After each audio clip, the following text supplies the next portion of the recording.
Oh my goodness. I'm live. If you guys knew the struggle. So basically what happened, because I've been here for like half an hour. Basically what happened, I was trying to go live in Safari instead of Chrome. So I forgot that actually it's not going to work in Safari for some reason. So I've been sitting here wondering why I can't go live, why I'm not connected to the internet, but I can clearly see I'm connected to the internet. So it's been a struggle. So I know some people were waiting and I think they've gone. Hopefully, people join because it's going to be an amazing session. So, like I said, this is going to be a taster session. So, first and foremost, welcome. Well done for attending this webinar on a Friday evening because I appreciate you may have been at uni all day, you may have been busy, you're probably tired like myself, but we've got to crack on, we've got to keep going. Let's get down to business because this is a very, very important webinar and I've got so many useful tips for you. Like I said, this is a taster webinar for the Level Up live streams through the membership club. However, there will be really important information that I know you'll be able to put to use. So, right, now that I've started, I'm so happy. Okay, so I'm sure more people will join as the time goes on. So I just wanted to kind of give a bit of a background to the webinar. I think this is a really important webinar. You guys are always asking me, what can you do to create a really good standout CV? And that's how this webinar came about. So hopefully the webinar, I mean, it was due to be 15 minutes, so it should have been finished by now, but actually, hopefully we'll be done in about 15 minutes. I will take your questions. If you've got any questions, please put them in the chat. If you signed up through the Google Forms, you can email me actually because I've been sending emails. I've got your email then, and I will be continue to email you if you've said yes. But you can email me and ask me any questions, and I will do my best to respond to those. I know some people did ask questions in the through the form, so if I don't get time to answer them, I will answer them later via email. But hopefully, I'll answer most of them through the webinar. So again, a bit more of a background. I was recently offered a job, which I did speak about last week in the previous live, which also had technical issues and problems. And that was basically announcing that I am now a senior clinical lecturer at the College of Medicine and Dentistry. And that job came about because I was basically like headhunted, if you could call it that. I was offered that job, and that was based on my CV. Now, many of you probably have LinkedIn accounts, and I would really stress if you don't, that's really important to get a LinkedIn account and to basically have your CV on LinkedIn, because like I said, that's how I was offered this job. I've been offered jobs in the past. I've turned most of them down actually. I was offered one. I mean, there's a combination of reasons which I'm not going to get into, but sometimes it's to do with commitment levels. Like, as you know, I have a portfolio career, and sometimes employers, want me to actually work full time or near enough full time, which is not going to work for me. So I've had to turn a few down basically because of time commitment. So yes, but just showing you the power of a really good CV, and that's not even my full CV. That's not a CV that I would email out to employers for a job. So just again emphasizing the importance of having a CV and completing your LinkedIn profile. If you guys want me to do a webinar or some content, a video on YouTube about of course LinkedIn, then I can do that. I think it's important. My hair is frizzing out as usual, but anyway, show must go on. Let me know if you want more information about LinkedIn, and I will do that for you because I think it's really important. It's a really important platform to use. Okay, so that's, I think, enough background. Just a disclaimer before we do start the webinar. All this information is based on my own experience. So there are some useful resources that if you join the Level Up membership club, you will be entitled to. So if you don't know about that, there is a video which talks about the club. So I suggest you watch that. But this information I'm going to tell you is really just based on my own experience. And like I said, things that have happened to me and things that have helped me build my CV. So the aim of the webinar is to create a compelling CV that will ensure you achieve the career you want. Objectives. So by the end of the webinar, you will understand what a CV is and why it is so important, what is usually included when writing a medical CV, and three things you should do to ensure that your CV stands out from everyone else, stands out from the crowd. And then two things that you can do now as a medical student. Okay, so let's start with the basics. Give me a moment. Sorry, guys. Okay, so the basics. So, what is a CV and why is it so important? So, a CV obviously is a document, but this document is created to showcase your skills and experiences, which, like I've said before in previous videos and talks, it should be tailored to the role or the job that you're applying for. You may have lots of different things which may be of no relevance to what you're applying for, the role that you want to gain. So it really doesn't make any sense to pack it with loads of different unrelated things. Now, a CV should, whether it's medical or non-medical, should be two sides of A4. My CV is two sides of A4, and actually the second page is mostly my publications. Of course, with academic CVs, it will probably be longer due to publications and research, but there are some publications that are not on my CV. For the ones that I can remember, some of them are not medically related or they don't really add anything to my medical CV. So I have removed them, and some of them are on LinkedIn. But it's really up to you to just decide what you think is going to be relevant.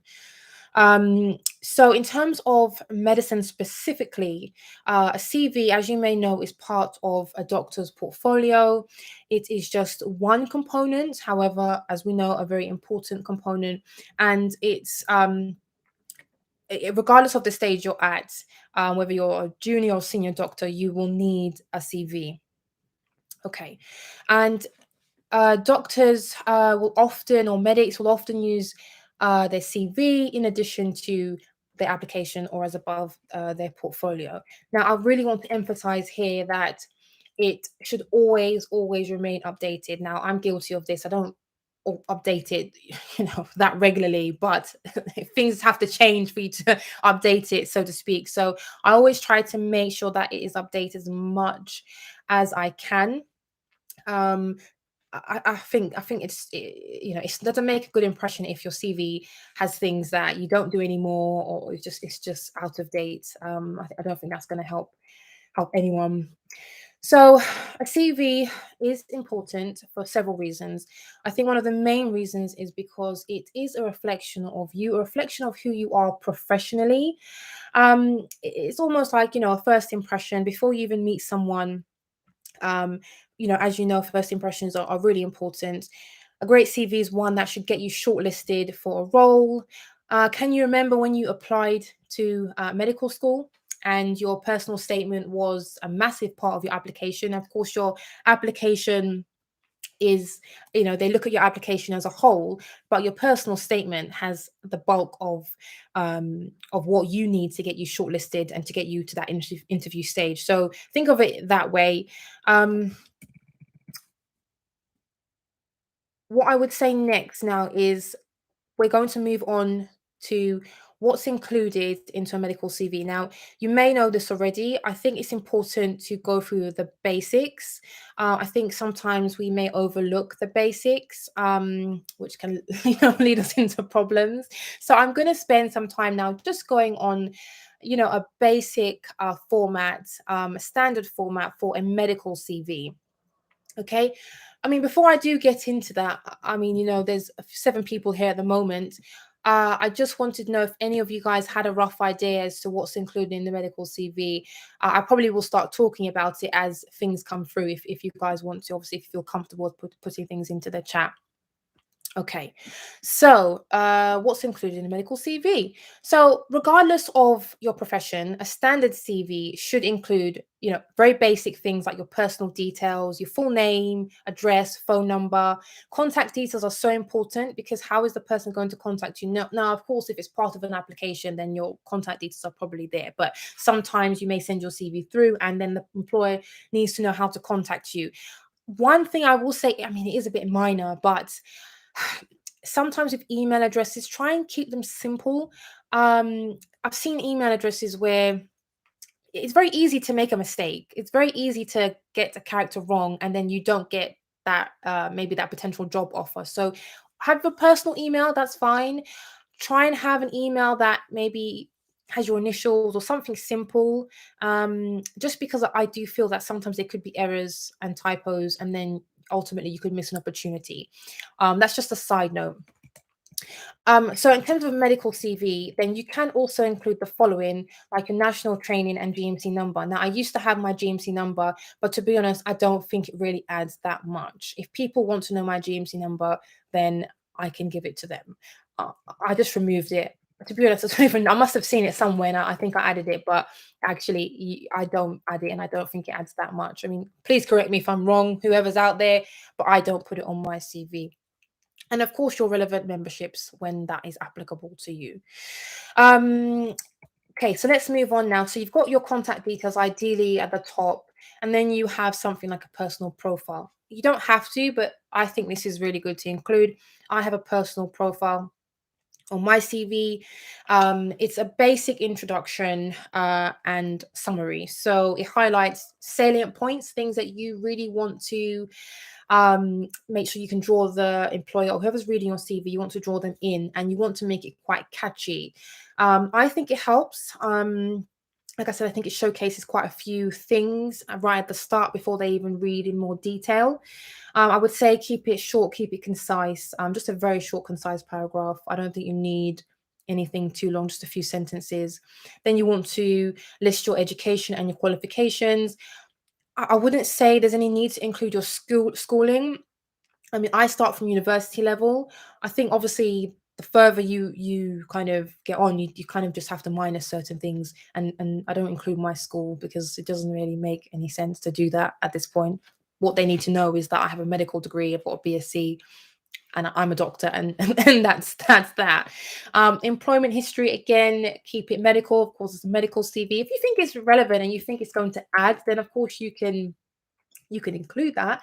I mean, of course, it depends where you are in your journey. For myself, I start from foundation training, and as a medical student, you should include the relevant employment history. So be selective, like I said. You might want to include, medically related jobs such as if you were a healthcare assistant, a medical records clerk, COVID vaccinator. I mean, I was a medical records clerk, but I don't add it onto my CV. Like I said, I think I'm too far down the line to add medical records clerk. Then you might want to add presentations, prizes, awards. I mean, of course, don't worry if you don't have any of those. You don't have to have this section. I think as you develop, I think as you build more experience, and of course, you will have this section to add. But at the moment, if you don't, try not to worry or stress about it too much. Um, I still actually have one of my like pharmacology prizes that I won. I was first place. I think I'm just deep down very, very proud of myself. So it's always been on my CV, and I don't think I'm going to remove it. So yes, you might also want to explain a little bit about what that actually means. Um, Courses, conferences, and taster weeks. Taster weeks, I mean, I think it does depend. Even still have my taster weeks on my CV. For me, it probably doesn't need to be there actually. Um, but that is something that you can still include. So don't think that you're on a taster week or you're going to plan a taster week. I mean, I suppose as you get to a foundation doctor, you may feel that actually it's not relevant, but I think it does help. And it also helps, I guess, show your interest in a specialty, for example.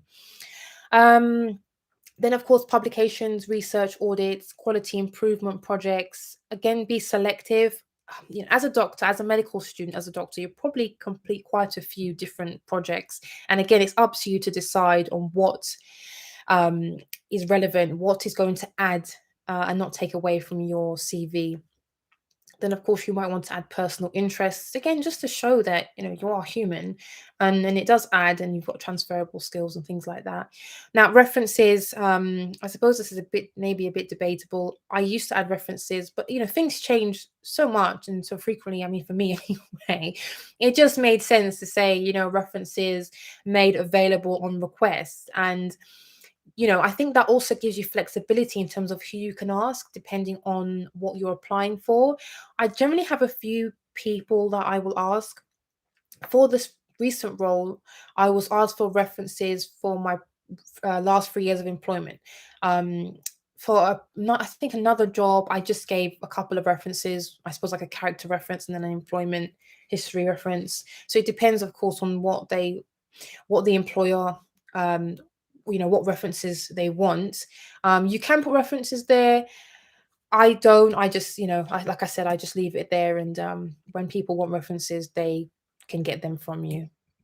I think it just also takes up space on your CV, to be honest, and precious space. Okay, so if you want more details about the structure, the template, if you want a bit more tailored advice, then join the club.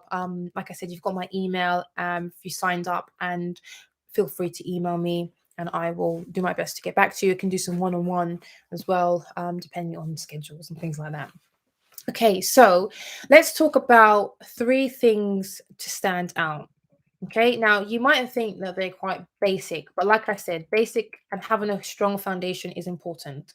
So just bear that in mind when you're thinking about how you can write your own CV.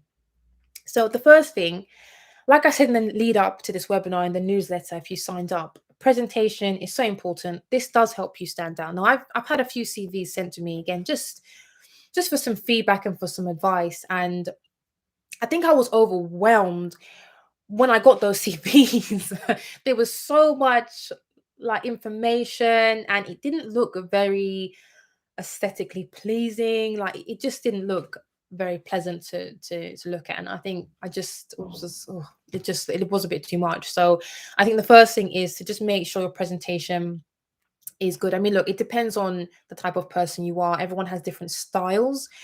But what I would say is try and just make it very simple, very clean looking, very clear. I mean, think of it, like I said in the newsletter, if you signed up, think of it like if you go into a restaurant and you have a plate of food, you're not going to want to see something that's messy. You're going to want to see something that's very clean, crisp, nice, lovely colors. I mean, don't add colors to your CV, but I hope you get my point. Um, so I hope you get the principle. My CV is a combination of short, concise paragraphs and bullet points. Uh, like I said, don't go crazy on either. Try and use a combination. Try and play around and see what works well, and you can adjust it as time goes by. I mean, mine stays the same or stayed the same. There are a lot of useful platforms that can actually help you with a CV layout. So have a look around, get creative. Like I said, you don't want it to be overwhelming. You want it to be very nice, clean. Yeah, just try and play around with it and see what kind of works. And then the second thing I will say to stand out is your content. Um, I think one of the important things is to tell a story with your CV, whilst simultaneously providing the employer, the interviewer, with the reasons as to why you are the best candidate for the job. So you want to obviously showcase your skills, qualities, and experiences, but make sure that, like I said, your writing is very clear, concise, and captures their attention. I would also say, just again, like with most things, when you're submitting, check your grammar. um that's so important. You don't want to make basic mistakes. I mean, this also does, it goes far beyond just basic grammar. If that was me, I would be thinking, what does this person have in terms of their attention to detail?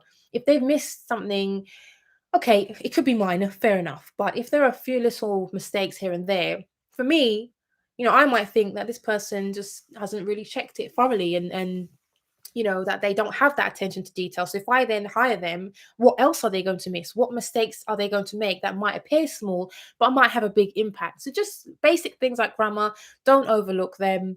um Try not to be too descriptive either when you're writing your CV. Again, like with your personal statement, you don't have a lot of space. You want to make sure that it's punchy, it's to the point, you've got a few words, a few sentences, you've got the evidence. Please don't describe things in too much detail. You can obviously go into this in more detail if you are shortlisted in your interview. They will ask you questions about your CV, so don't feel you have to put everything all in there when you're writing. So what I would say also is just focus on some specific skills and achievements, such as if you're doing fundraising, for example, the amount that you raise or the impact that you made, and just try and just try and make it punchy. Try and, like I said, you want to get that person's attention. You want to show them the key salient points. So just really think about, and look, your CV, it might take a few drafts. It's going to take a few years to really refine. You're going to always be adding things, taking things out. I've taken so many things out that I just thought was just not necessary.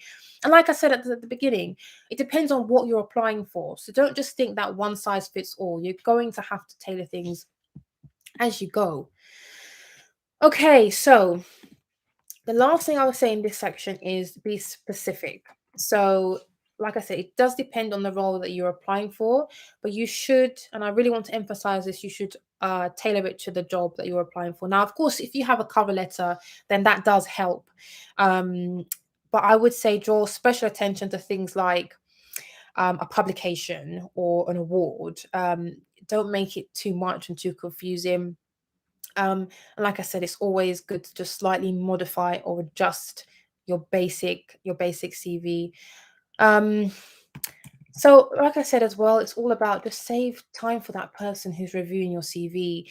This could be the difference between you and someone else to get that job. So it will take a bit of time to refine. And when you send your CV out, obviously you might get feedback, you may not, but then over time you'll kind of get a feel of what's worked and what isn't necessarily working. And you can always get feedback from your peers, from your family members, from your references, from your teachers, lecturers, and just get a feel. Now, again, like with your personal statement or if anything that you're submitting to other people to get feedback, it is just feedback and suggestions. And I would say that you can incorporate all of that and create something unique and innovative and something, like I said, that shows who you are and your personality. You don't want it to be drowned out by so many different voices and input. Okay, so I this was 22 minutes. So that's all right. And my hair is still frizzing. Anyway, finally to finish off, I'm going to really briefly talk about what you can do now, and I will try and answer a couple of questions that have come into the chat as much as I can. And like I said, I can do a follow-up email if there are any more that come through. Even when the video, when I end the live session, it goes up on the channel. If there's any comments and questions, I'll try and answer those. Okay, so I'm only going to provide two things. Like I said, this is a taster webinar. If you want more information, more details specific to yourself, join the club or email me and we can try and do a one-to-one. So like I said, the first thing that I think would help you and what you can do now is to know you. Now, you may have heard this before and applies to different things, but it's so important. My CV, I think it really just shows who I am, and it really shows that I know who I am and I know exactly what I want and what I want to get out of whatever it is, and what I'm like, the reason why I'm applying to something. My CV, although I have a portfolio career, you can see that there are links, and it just makes sense. It just fits so nicely. Not to brag about my own CV, but just demonstrate that it has taken time. But I think it really shows that I know myself and I know what I'm working or what I'm trying to work towards. So I'm proud of my CV, and you should be proud of yours. And like I said, it will take some time. So what I would say in terms of understanding, if you're not really sure who you are, or if you feel like yes, you could do a bit more work in understanding exactly, who you really are and what you want to achieve going forward, which can be difficult, then just take some time out for that. Make some dedicated time. I think as medical students or as medics, you guys get so focused on exams, which is important. You need to pass your exams. I was like that. But there's more to being a medic. Like you realize when you apply to medical school, then just exams. So make sure you don't lose yourself. Make sure you know who you are. You stay true to who you are. Um, and of course, even the most self-aware person, maybe like myself, you still have a few blind spots. And that's why it's also good to get feedback as well. A starting point might be to actually write things down and to list some of the key skills and qualities and experiences, and then, like I said, some examples. And this will give you a lot of information to play around with, and then you can decide exactly what you want to include on your CV. It also enables you to have to reflect. Now, as medics, when I was training as a GP, people hated reflection. I think people still hate reflection. I really enjoy reflection. I was never one of those people to have a diary. I felt like I'd miss like a week or a month, and it just didn't make sense. But I think what I wanted was to be able to reflect on key moments. And then I think I got lost by just trying to include everything that was happening in my life. So I think reflection is so important. And it enables you to really just select the most fitting skills, qualities, and experiences just to give yourself the best chance of securing the role that you want. So, like I said, this step is really important. It's basic, but it's important. So don't be tempted to skip it. You obviously have to start with the basics before and the foundation before you can start building anything else. So the next thing I'm going to speak about is getting involved in a number of different opportunities. Now, I know one of the biggest questions you guys had for me was, what activities can I do now? What can I do to help build my CV? Now, the short answer is that really depends on you and your goals and what you want to achieve. But what I would say is that you should get involved with as many things as possible. Now, what I would say in terms of my own journey, when I would probably say when I started my foundation training and when I took a year out, I had so many things that I was kind of trying to get involved in. They didn't always work out.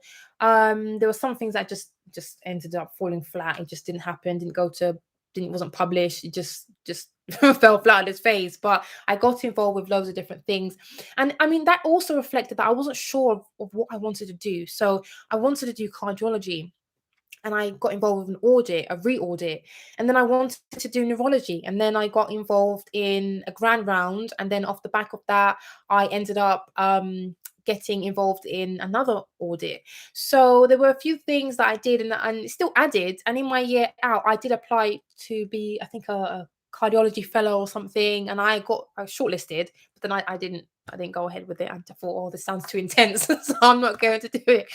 But my point is, get involved with loads of different things because you will change as time goes on. And like I said, it enables you to have a really healthy pot of things to pick from. And you can always take things out. So don't think you have to, be very specific and very focused on one specialty because things do change. Of course, you need to show commitment to specialty as, when you realize, oh, this might be for me. But like I said, you can take things out and add them back. It really is something that is very flexible.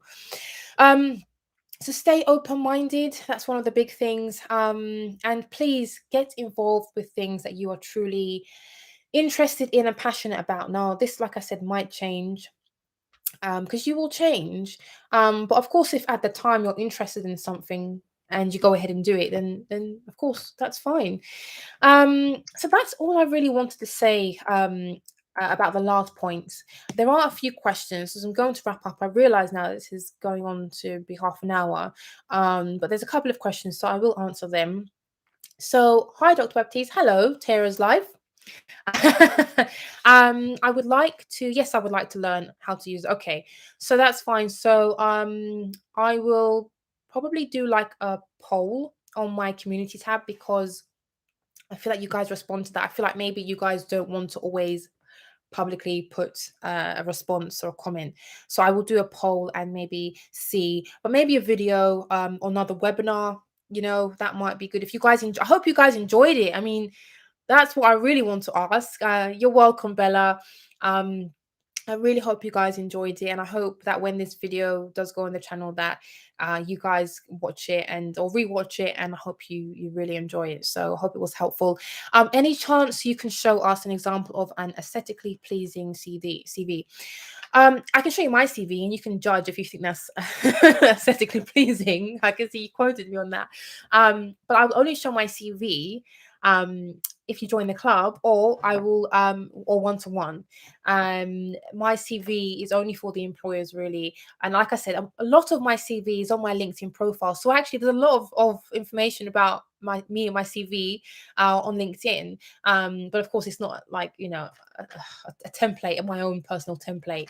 But like I said, look, it depends on people. What I think is nice to look at, someone else may not think is nice to look at. But the point is, make it clean and clear and succinct, and just I think what I was trying to get across as well with the CVs that I've seen is that there was just so much, and it was so overwhelming, and there didn't seem to be any kind of structure and follow on. It just looked like there were just all these random things that the person had kind of put onto their document, and it looked a bit messy. I mean, so like I said, it depends, but you really just want it to be something that the employer can look at a glance and say, okay, they've got this, this, this, and this. I need to know a bit more about this. I have a read of that, or I'll ask them at the interview. So I hope that really answers your question. Okay, so we've got another one coming through. Bella, what kind of conferences, courses, and taster courses are recommended for medical students, please? Okay, so what I will say is I do have a video on boosting your CV. So make sure you check that if you haven't already. Look, again, it depends. Go to what you're interested in. Go to what you're going to learn, what you're going to enjoy learning about. Go to what is going to add to your CV. So, like I said, it does depend. I think things that will add to you and your development as a future doctor. So that could be on things like professionalism or leadership and management. It could be clinical conferences and courses. So I think it does depend. I think it's I can give general advice, but if you want more specific advice, and that's something that I have to work with you one on one about that, or join the club. But I hope that gives you some idea of what is out there. Like I said, I have a video, and I have actually in the video. Oh, my hair, crikey. In the video at the bottom in the comment section, there are some links to some um what is it called? I think e-modules and links to websites where they continuously add courses and conferences and things, that events that you might be interested in going to. And I think it was the RCGP website. So it does depend, but there are so many Royal Colleges, and there are so many things out there, like the Royal College of Physicians. I used to check their website so often because they always have really good courses and events that are going on. So if you're interested in something, they probably have, like as I said, they have so many different events continuously throughout the year. So I'd probably start there and just have a look around and do it for fun as well, and make sure that you enjoy it. So like I said, I hope that helps you guys. It's now 32 minutes, and I hope you really gain something from it.